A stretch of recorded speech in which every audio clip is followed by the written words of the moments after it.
Olá, meus amigos e minhas amigas, sejam muito bem-vindos à Cabaninha de Luz, seu canal de encontro com o mundo espiritual. Hoje, em nossa aula 2, parte 1, do nosso curso de Tarô, Simbologia e Autoconhecimento, tratando um pouquinho do arquétipo, da lâmina, do segundo arcano do tarô, que é a sacerdotisa ou papisa. Devo relembrá-los que é extremamente importante fazer a visualização como descrita nas aulas passadas. Como aproveitar melhor o curso. Isso vai te trazer um grande diferencial com relação àqueles que não fazem. Bom, a sacerdotisa, segundo Oswald Wirth, é essa que se encontra à sua direita. Diferentemente do mago, a sacerdotisa ela fica em uma posição estática. Ela não demonstra ação, ela apenas está ali sentada, sem emoção, com bastante calma, apenas esperando que alguém adentre os seus portões e venha questioná-la sobre alguma revelação, sobre alguma possível visão. Muito possivelmente, quem leva a pessoa até a papisa é o nosso mago desperto. Ele não vai fazer tudo por você, mas ele vai conseguir trazer aquela energia para sua frente. Ou te teletransportar para o templo da papisa, porque notadamente ela permanece dentro de um templo, de um local sagrado. Ela simboliza então o grande mistério. Simboliza a deusa Ísis, a deusa da noite mais profunda, que pode ser simbolizada pelo nosso inconsciente. Sem a ajuda dessa deusa, esquece grandes revelações, grandes visões.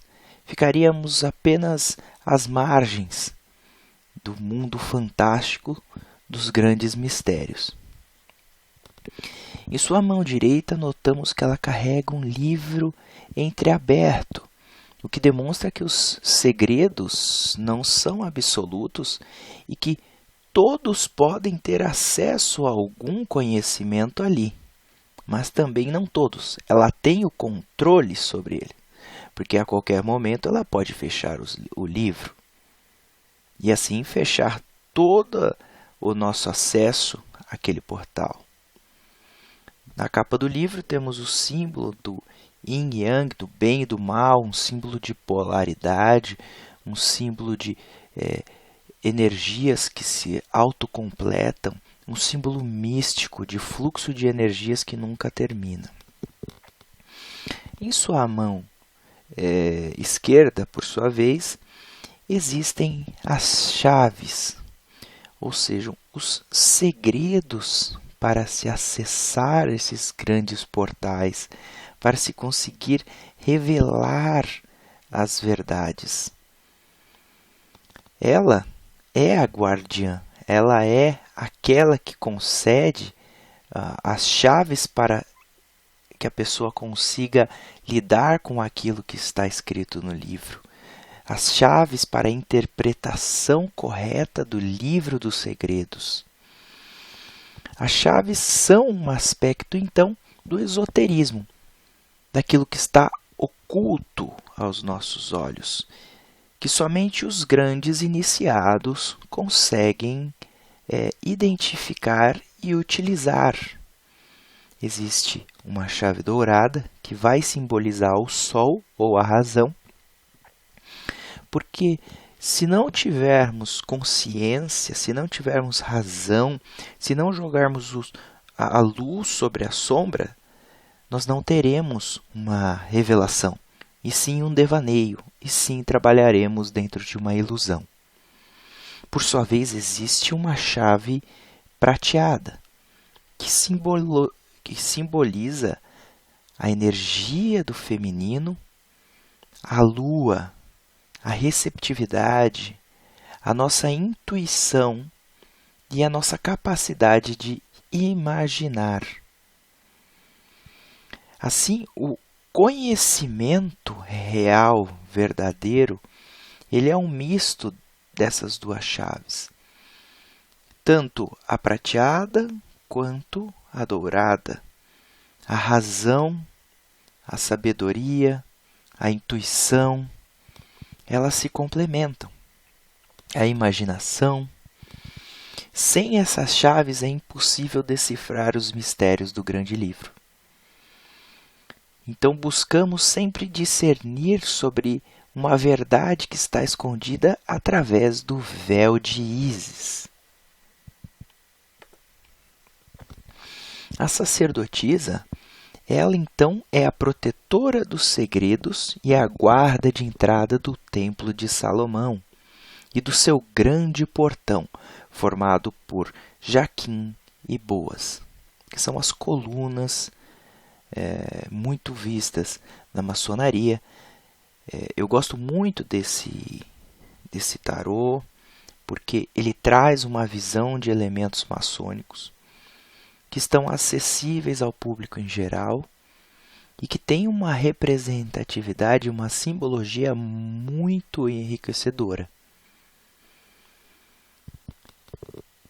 Então, eu não vou falar muito sobre essas colunas, mas existem diversos significados. Pode significar o bem, o masculino, o feminino, o bem e o mal, a beleza e a força. Não vou entrar na classificação segundo maçonaria, mas é basicamente isso.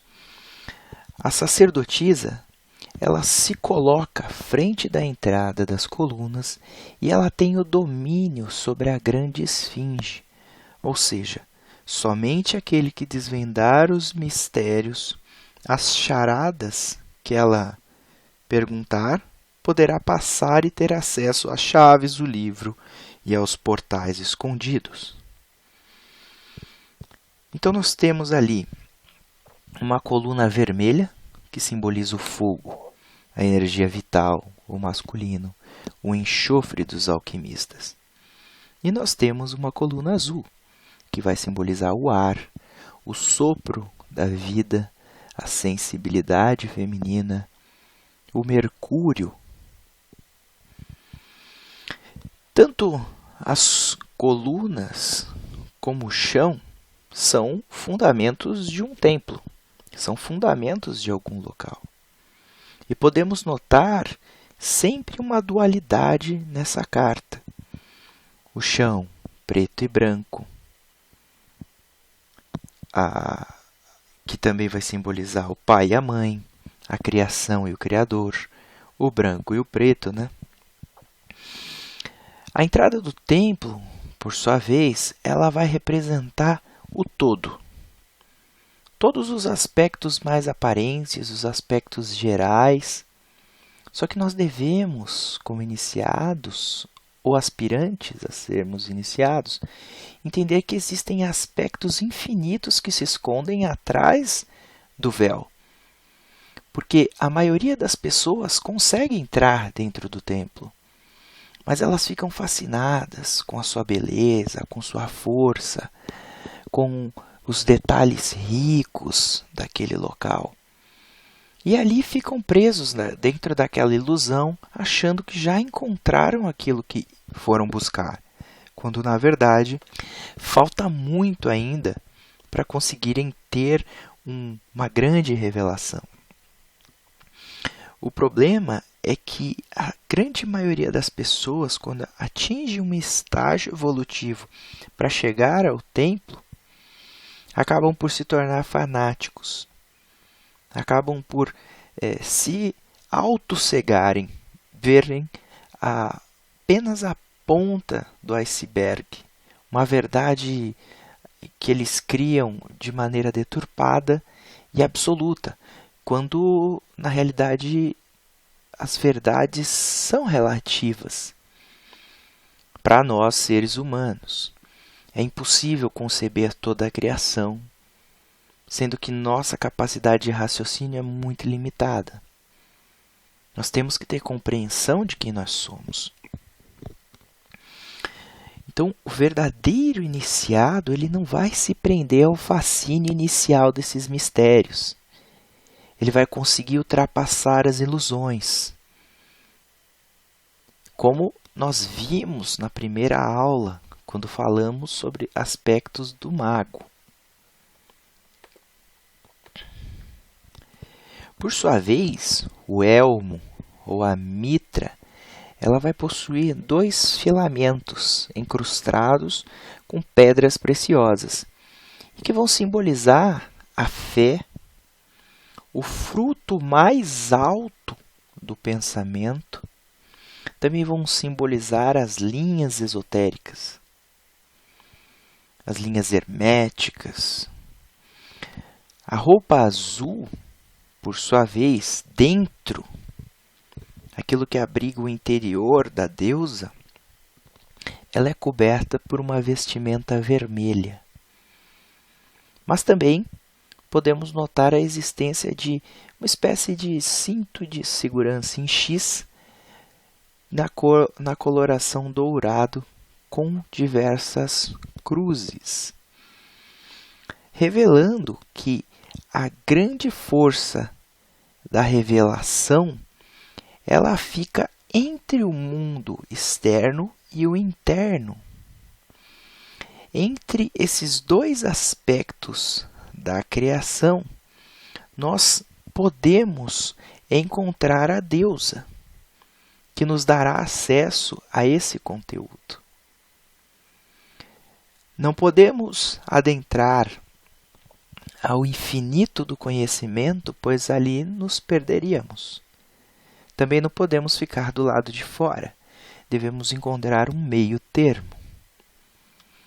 Em outras vertentes, podemos entender que a cruz é um símbolo da espiritualidade ali presente.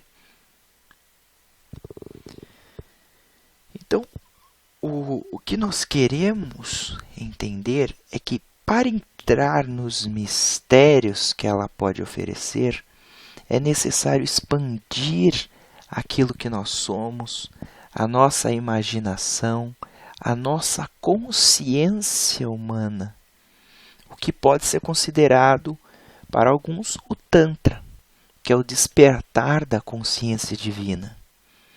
Então, tal revelação vai ser demonstrada ali para a gente pela lua, que reside no topo da cabeça da deusa. A lua crescente, a lua que expande, que está produzindo algo, que não para de produzir, que não tem limites. A sacerdotisa, para alguns pesquisadores, ela pode aparecer em sonhos em uma forma dourada com verde, que simbolizam cura, e o dourado tem uma grande sintonia com a acepção espiritual. Nota-se Nota-se na concepção chinesa que o dourado ele simboliza a riqueza espiritual. O verde também está associado à coragem, à cura, ao enriquecimento espiritual. Lembramos também que o dourado pode simbolizar lampejos, flashes, que nos revelam um caminho. Então, o caminho da deusa pode ser revelado como se fosse pequenos vagalumes na escuridão. Ela vai nos dando determinadas pequenas revelações que vão nos conduzindo até ela. A sacerdotisa, ela fornece o conhecimento. Aqueles que foram merecedores, mas o que a pessoa vai fazer dali em diante com o conhecimento que foi fornecido, não cabe a ela decidir. A pessoa vai cumprir suas obrigações E se ela destruir aquele conhecimento, deturpar, ela vai sofrer uma reação kármica quanto a isso. Mas a deusa não está preocupada, não é ela responsável pela punição, e sim pela guarda, em um primeiro momento, daquele que é merecedor. Se ele foi merecedor e se corrompeu, passa-se a outra força atuar. Lembremos que a deusa estará acompanhada da sua esfinge, que simboliza um obstáculo àqueles que querem adquirir um grande tesouro. E a esfinge sempre perguntará: de onde viemos, o que nós somos e onde estamos? E nesse momento, cada um deve ter a sua resposta, pois a esfinge ela não é estática. Naquele momento, existirá uma resposta do seu coração. E se você receber essas perguntas, você vai ter que ser o máximo sincero possível, para que a esfinge não o engula, para que a esfinge o deixe passar.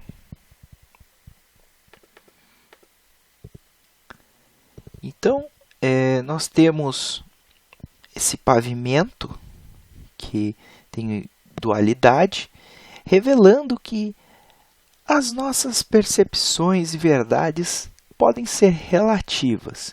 O chão que nós pisamos tem uma relatividade. Aquilo que nós acreditamos pode mudar. O nosso chão pode se alterar, porque nada é aquilo que parece. Muito embora algumas pessoas tornem esse chão estático para o resto da vida delas, e é assim que elas vivem. A almofada ela vai simbolizar as ideias positivas que nós vamos retirar desses mistérios escondidos e que podemos aplicar na nossa vida. Note-se que o pé da deusa é colocado na almofada. Nós não teremos acesso a todos os mistérios, pois somos seres finitos, enquanto os mistérios são infinitos. Nós não conseguimos guardar todo o conteúdo e toda a sabedoria universal dentro da gente. O HD tem um limite. Embora nós tenhamos todos os mistérios dentro de nós, a nossa consciência não é capaz de adquirir esse conhecimento e manipulá-lo ou de conseguir formatá-lo à nossa realidade. Então, eu acredito que essa almofada ela vai simbolizar outra coisa. Os mistérios, eles existem, eles são maravilhosos, mas nós sempre temos que ter um pezinho no chão, um pezinho no mundo material. Porque senão podemos ficar perdidos nos grandes mistérios, na grande ilusão, nos tornarmos fanáticos, nos tornarmos seres avoados, ou mesmo até enlouquecermos. O pé na matéria, o pé na almofada é necessário. A sabedoria, a criatividade, a esposa de Deus e a mãe de todos são interpretações que nós podemos ter. Ela é a força que nos vai permitir conhecer e perceber novas realidades. Ela é a força além dos sentidos terrenos. E ela vai permitir que todos, em algum momento, conheçam o novo ser que nasce e renasce dentro de nós. Vai nos conceder uma certa transcendência daquilo que entendemos. Ela simboliza também o silêncio, o resguardo, o respeito àquilo que é sagrado, a modéstia e a resignação. Nota-se que, pela imagem, ela não tem aparência de querer ostentar um poder gigantesco. Ela apenas está lá, realizando o seu trabalho e a sua função. O seu aspecto negativo, alguns podem colocar como a inércia, o fanatismo, a passividade extrema e as intenções ocultas. Ela nos convida sempre a sair da ilusão e encontrar a verdade, embora relativa, uma verdade que nos traga paz de espírito, nos traga um alívio espiritual. Ela nos propicia receber uma iluminação, uma revelação. Agora, já falando na papisa de Jodorowsky, acho que é assim que fala, ele trabalha com o tarô tradicional de Marselha. E ela possui muito menos elementos do que o tarô de Joseph de Wirth. Ele começa ressaltando na sua obra que o número 2 do tarô sempre estará associado à dualidade, mas não é uma dualidade só de bem e de mal, mas uma dualidade de acúmulo de conhecimento. Ela é a primeira imagem feminina no tarô. E por isso talvez seja a imagem mais forte ou poderosa, se formos pensar, porque ela guarda todos os grandes mistérios. Ela possui ao lado dela um ovo branco, que é similar ao seu rosto, simbolizando uma certa pureza. Lembremos que o ovo pode simbolizar, inclusive, Mestre Jesus Cristo, aquele fruto da pureza. Ele simboliza uma parte em nós oculta, inexplorada.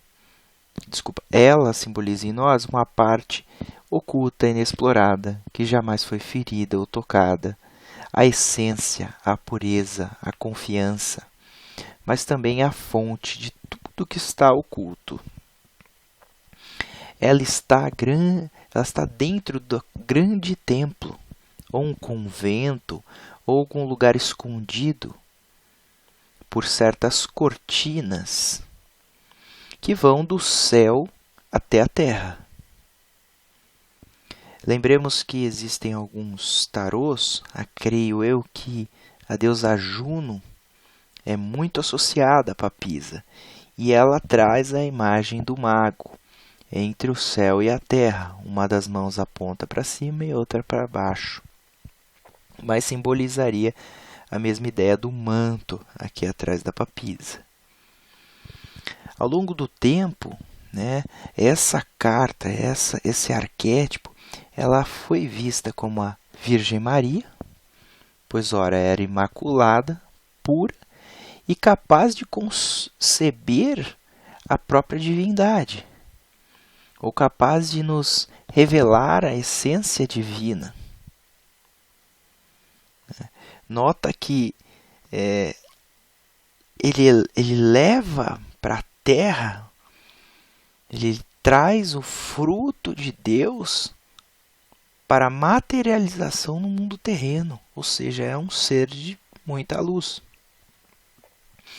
Por sua vez, também temos Ísis, que é a fonte mágica de toda fecundidade, de toda transformação.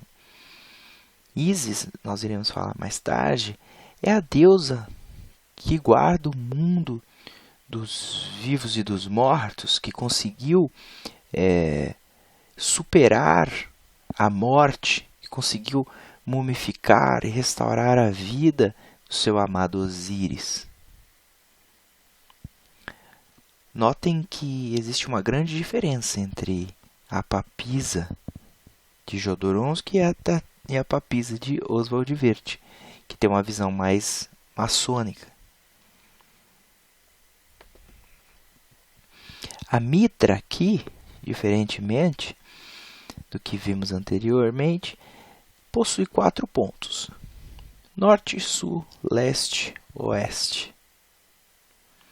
A papisa pode revelar também uma imagem, uma mensagem de cunho material, que não concordo tanto, porque ela é a figura muito espiritual dentro do tarô maior. Ela trata de grandes revelações, de mistérios, e não propriamente de assuntos de cunho material. Mas eu vou respeitar a visão do autor aqui. Negativamente, quando ela sai num baralho, ela pode simbolizar que existe uma pessoa que não se permite viver, uma pessoa fanática, envolta ao sexo, ela tem certas fobias sexuais, uma pessoa que quer se preservar a todo custo quanto à virgindade, e que acaba por não explorar aspectos envolvendo a fecundação. São pessoas que às vezes não querem ter algum filho, são pessoas que pode ser uma mãe que não deixa o próprio ovo eclodir, ou seja, ela não deixa o filho dela viver ou sair para o mundo. Ela sempre quer o filho ali do lado dela, o impedindo de ter uma vida livre. Também pode simbolizar que aquela mulher não é capaz de dar à luz, possui uma certa frigidez nos relacionamentos, é muito séria, uma mulher sem sal, vamos dizer assim. O livro dela, ele se volta ao estudo e ao conhecimento. As páginas na cor de sangue mostram que o livro tem uma mensagem de cunho material. São aspectos que vão interferir na vida material da pessoa. O volume aberto seria a própria papisa, esperando para ser desvendada. Também se reflete como sendo uma escritura sagrada. Pode simbolizar também a preocupação de alguém com conhecimento, com estudo ou escrita. Por exemplo, uma pessoa que quer passar num concurso tem muita preocupação com relação ao estudo. E talvez essa carta revele algo que pode auxiliá-la na sua missão, ou auxiliá-lo, não sei. Mas é também uma carta que trata da relação de Deus. Deus vindo à Terra para fecundá-la e criar um filho de luz e de verdade.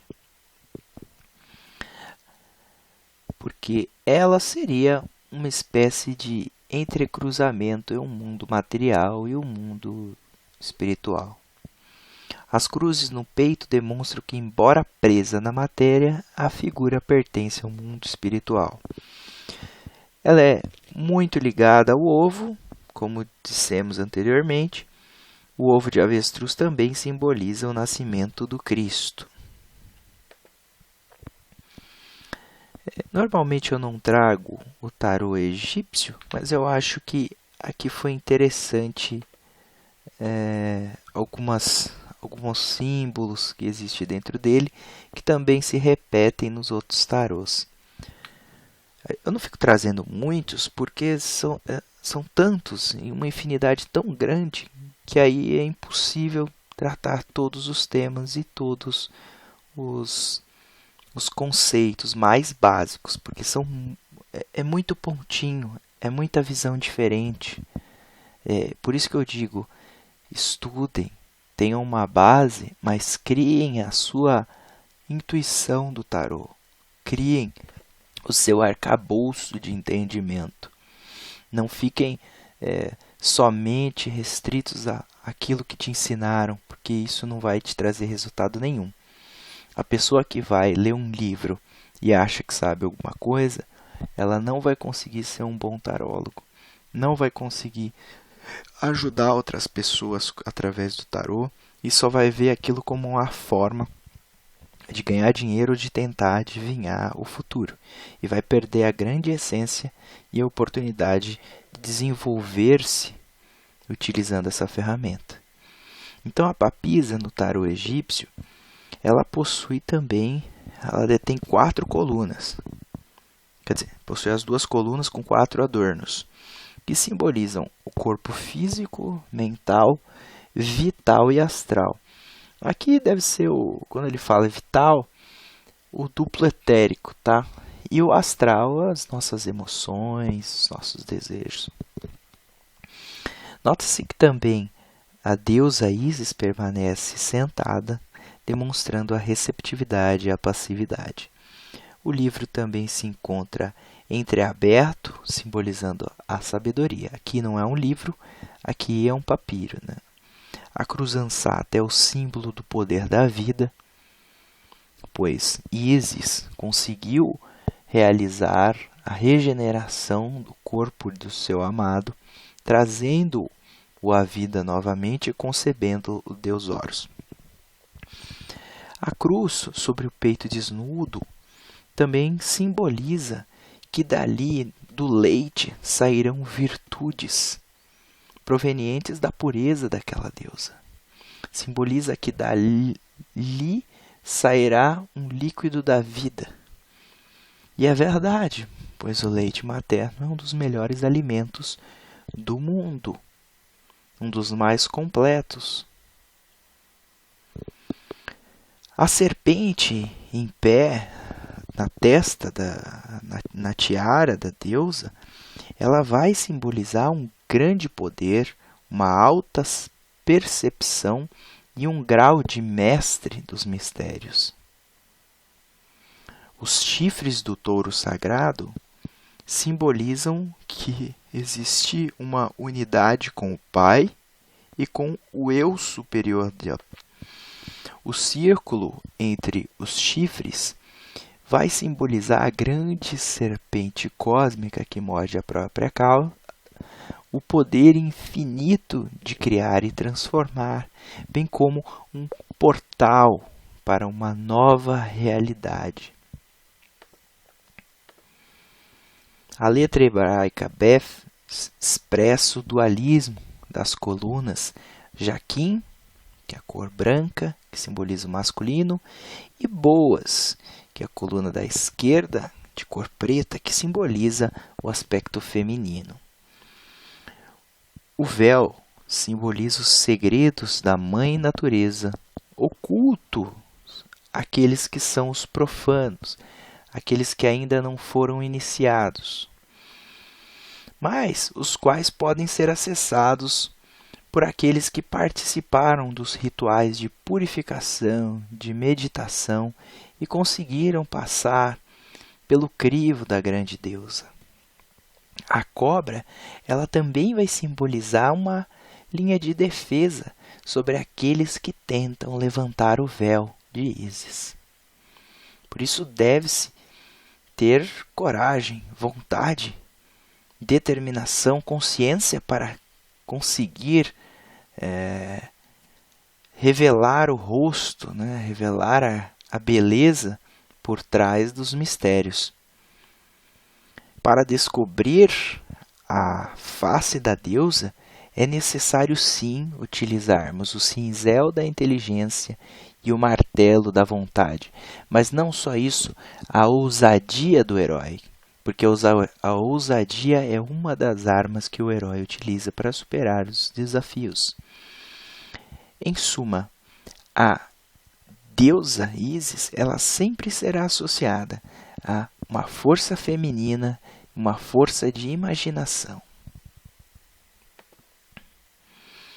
O tarô de Waite. Aqui eu também não fiquei repetindo muita coisa, mas eu quis trazer alguns pontos que ele diverge dos outros autores já citados. O ovo entre os chifres também vai revelar a serpente cósmica, o grande fruto divino, o portal que se estabelece.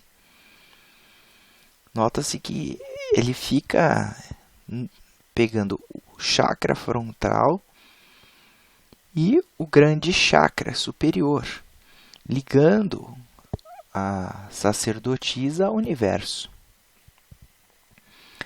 A lua crescente demonstra que a imaginação deve ser também dominada pela consciência. Deve-se ter realmente todo esse trabalho de expansão da consciência, expansão da imaginação. Mas deve-se ter um pé na realidade. Ela pisa, ou seja, com a sua vontade, ela estabelece ali um chão.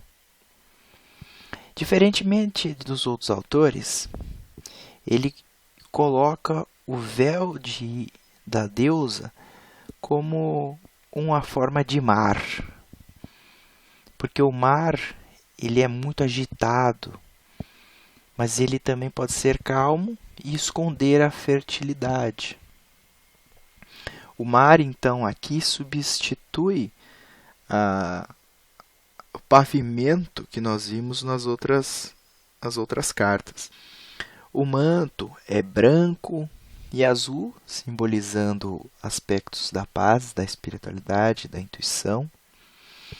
Existe no véu atrás da deusa alguns elementos ali gravados.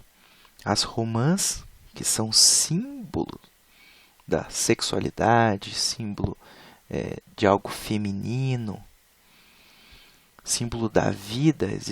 A romã é um símbolo que dá para ser trabalhado em uma única aula, porque ela tem inúmeros aspectos. E também temos a palmeira, que lembra o masculino, o falo. A cruz, no meio do peito da deusa, vai simbolizar a parte horizontal, as 3 fases da vida: nascimento, a vida adulta e a morte. E a vertical simboliza todo o conhecimento espiritual, conhecimento de vidas passadas, os mistérios infinitos.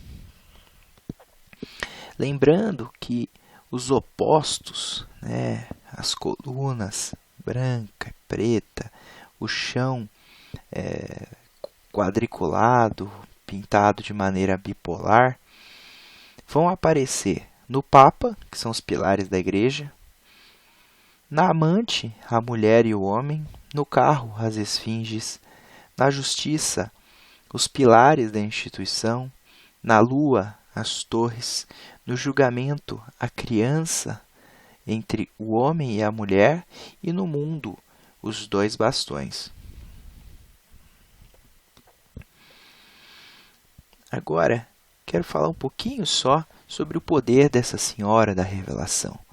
Ela, então, é uma ponte entre o mundo do consciente e do inconsciente, o mundo daquilo que a gente sabe e dos mistérios divinos. Ela é um limite entre o mundo físico e os demais mundos existentes. Ela nos chama, ela chama a pessoa. Essa carta tem o poder de falar: olhe para aquilo que está além do óbvio. Sabe quando a coisa está no seu nariz e você não consegue enxergar? Essa carta, ela consegue nos revelar uma situação que é aparente, mas nós não conseguimos visualizar com os nossos olhos.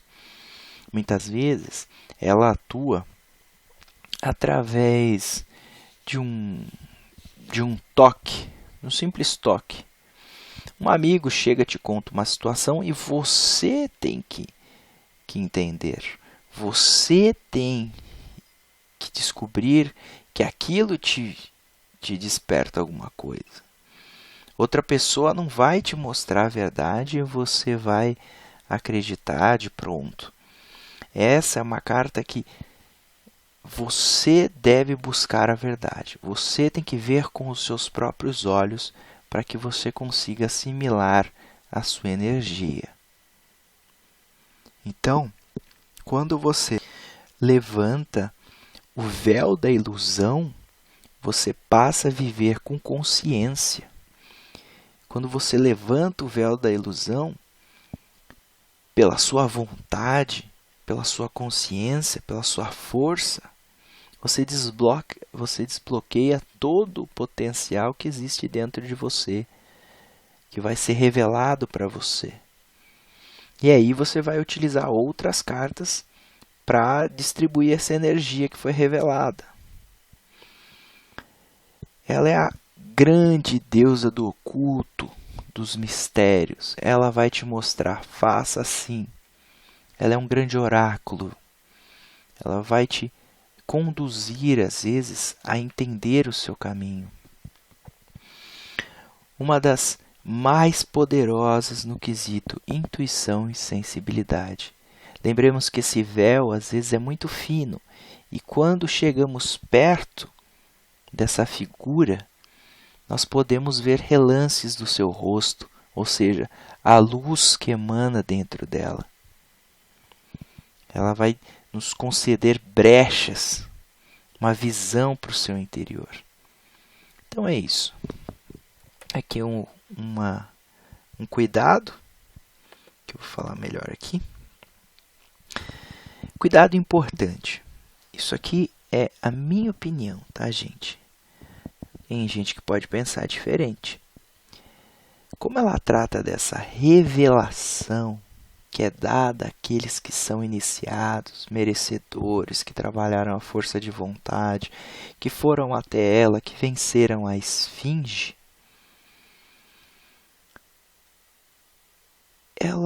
você não consegue acessar o conteúdo da sacerdotisa por outra pessoa. Você tem que conquistar aquilo, ser digno da santa, ser digno da deusa. Portanto, especificamente falando dessa carta, você não vai receber uma grande revelação dos astrólogos, dos cartomantes, porque esses não têm esse poder. Cada um tem que individualmente encontrar a deusa e ela irá fazer a grande revelação. Só aquele que é merecedor recebe a visão e tem consciência. Eu trouxe aqui duas cartas. Uma de Rider-Waite e a outra a Virgem de Guadalupe.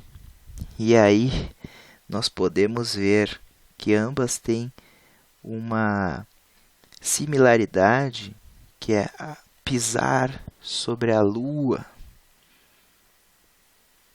Ambas têm um grande manto, todas têm um aspecto feminino, divino, e revelam àqueles que são merecedores a verdade. Mas se procurarmos elementos em outros baralhos, também iremos encontrar esse aspecto. E aqui nós temos outras santas, outras Virgem Marias que fizeram revelações e que também aparecem como consciências ou como eu posso dizer, como expressões da deusa que existe de forma universal no tarô.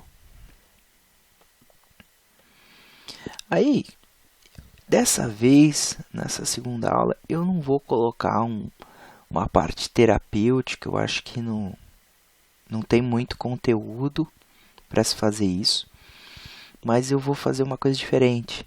Eu vou indicar que vocês leiam ou assistam coisas sobre o mito de Ísis e Osíris, para justamente assimilar mais valores referentes a esse arquétipo. Eu vou indicar e vou colocar para vocês a história de Ísis segundo a Nova Acrópole, Tá? É um vídeo no YouTube. Vou colocar o link na descrição. Mas eu quero que vocês entendam que Osíris volta à vida pelo poder de Ísis. E ela se torna a senhora da magia e aquela que tem o poder sobre a vida e a morte. Ísis, ela é a deusa da compaixão que recompõe o seu marido. Lembrando que Osíris foi dividido em 14 pedaços. Um dos pedaços não foi encontrado, que foi o falo dele.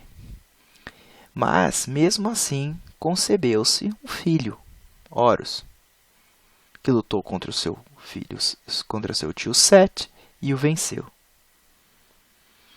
Então, ela praticamente teve um filho da pureza, um filho da luz, porque ele não tinha mais falo.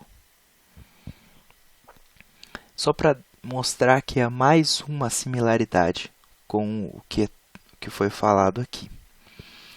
E também existem muitas semelhanças entre o mito de Ísis com o mito de Jesus Cristo. Eu não quero ofender quando eu falo mito, tá?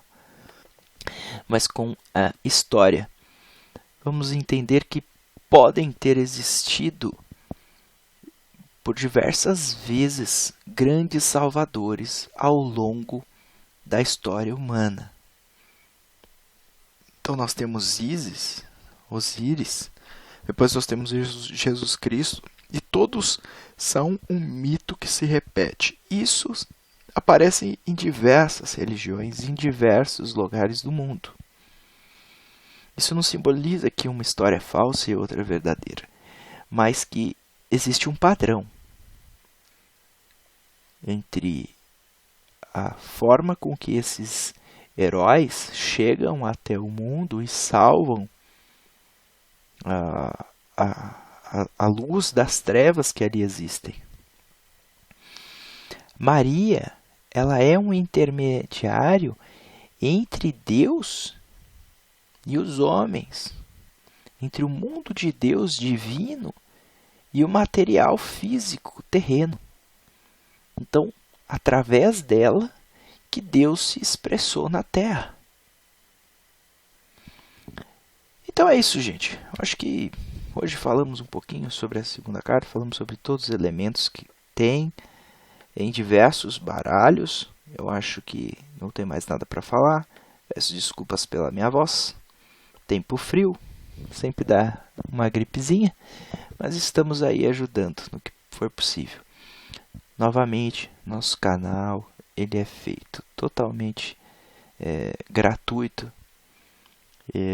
Todo o conhecimento aqui foi obra de pesquisa, de anos trabalhando o baralho, o tarô.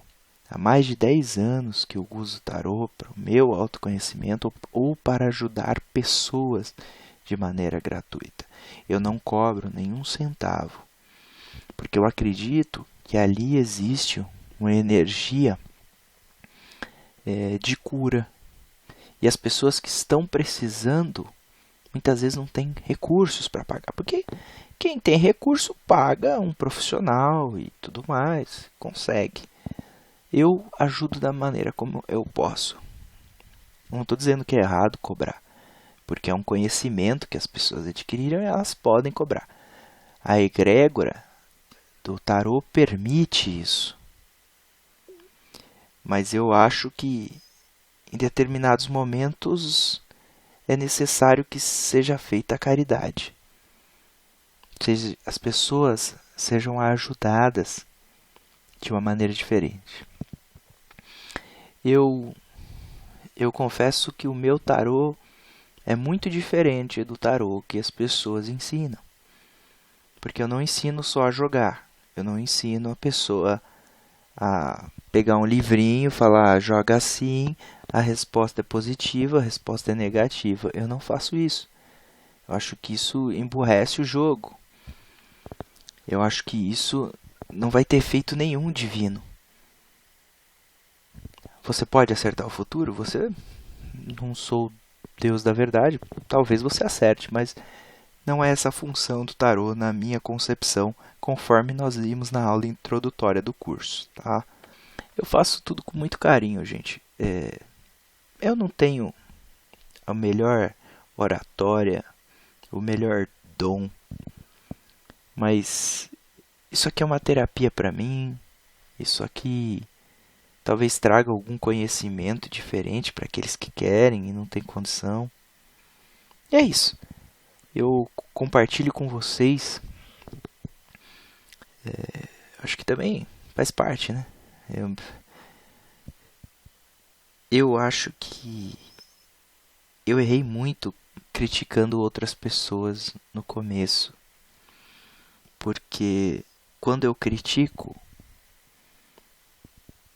por mais que eu esteja certo, isso não vem ao caso, ou esteja errado, eu acho que isso gera um ódio em algumas pessoas. E eu não quero essa energia para o nosso trabalho, porque o nosso trabalho é realmente de luz, de ajudar os outros. E eu errei, então peço desculpa a todos. Assim, eu não sou um ser perfeito, estou aqui para evoluir como qualquer outro, né? Não tenho a mínima pretensão de ser ninguém, até por isso eu não apareço. Mas peço desculpas.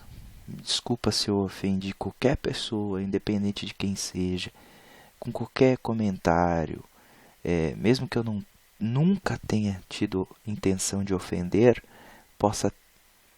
eu talvez possa ter colocado um pouquinho de ego. Mas o importante é que a gente vê, a gente descobre, né, é revelado pra gente que não é bem assim. Deixa cada um ter a seu ponto de vista, faz o seu. Se as pessoas quiserem gostar, se as pessoas olharem e falarem, nossa, que trabalho legal, tudo bem. Mas, sabe, mesmo que você tenha toda a documentação histórica, mesmo que você tenha todos os dados que comprovem que outros autores estão errados, não tente mudar a cabeça das pessoas. As pessoas vão se voltar contra você, as pessoas vão brigar com você, as pessoas vão te tratar mal. E para quê? Faça os seus videozinhos, coloque aqui e ajude quem precisa. Aqueles que não gostarem, bom, que Deus abençoe, sejam iluminados. Por que eu estou falando isso? Porque é a Deus atuando. As pessoas elas têm que buscar conhecimento, as pessoas têm que ter a revelação de que aquilo faz sentido para elas. Se eu for e impor uma revelação que eu tive, uma ideia que eu tive, a pessoa não vai aceitar, porque não faz parte daquilo que ela acredita. E aí vira uma disputa de egos tremendo. Então, a partir desse momento, eu vou tentar.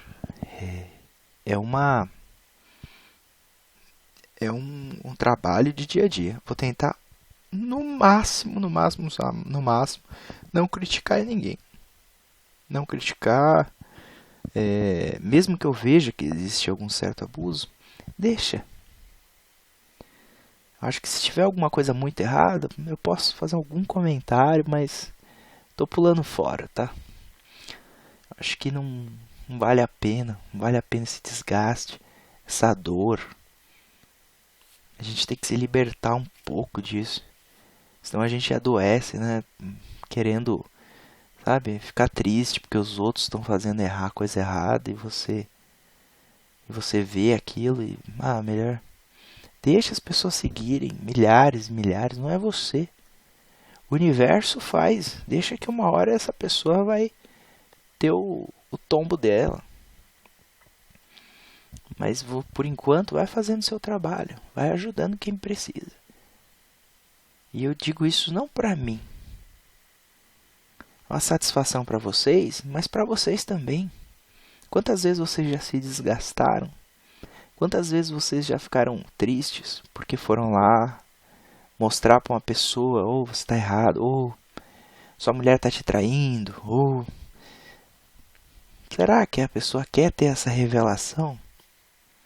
Será que às vezes o que a gente pensa para a pessoa é o que ela quer? Diferente, acredito eu, de uma situação em que a vida da pessoa esteja em risco. A pessoa está passando por um processo de envolvimento com drogas, etc. Aí você tem que intervir, mas mesmo assim você ainda tem que tentar uma abordagem que a pessoa queira ajuda e não você impondo àquela pessoa um tratamento, senão não vai dar certo. O espírito da deusa dentro dele deve revelar aquilo, deve revelar para ele. Ele tem que trazer a consciência. Muitas vezes o mago vai puxar e a deusa vai revelar, mas é a pessoa que tem que fazer o trabalho. Cada um tem que fazer o seu trabalho. As pessoas querem vender gato por lebre. E nisso, elas deixam com que as outras não tenham trabalho. Isso não funciona. Porque todo mundo que quer buscar a espiritualidade vai ter que ter um trabalho. Ah, eu quero ser budista, mas então você vai ter que entoar mantras, vai ter que... Ah, eu quero ser católico. Ah, você vai ter que ir na missa, você vai ter que seguir os fundamentos. Ah, eu sou espírita, então você vai seguir o que Allan Kardec disse. E é fácil? Não é fácil. Mas é isso, gente. Eu vou deixar aqui o link na liçãozinha de casa. Entendam melhor o mito de Ísis, o poder dessa deusa. Esse canal é muito bom, tá? Nova Acrópole, eu acho que trata de filosofia, de vários assuntos com uma maneira bem real, sem muita enrolação, com fundamento, que é muito raro hoje em dia, né? Mas o conteúdo deles é muito denso, às vezes é difícil de acompanhar determinados assuntos. Assistam esse mito, ele vai ampliar um pouquinho a visão e pode ajudar vocês. Depois, na aula 2, nós vamos trabalhar com uma visão um pouquinho mais psicológica da deusa, da Suma Sacerdote, e trazer algumas lendas, algumas coisas assim, tá? Mas é isso. Obrigado. Desculpa qualquer coisa. Tamo junto.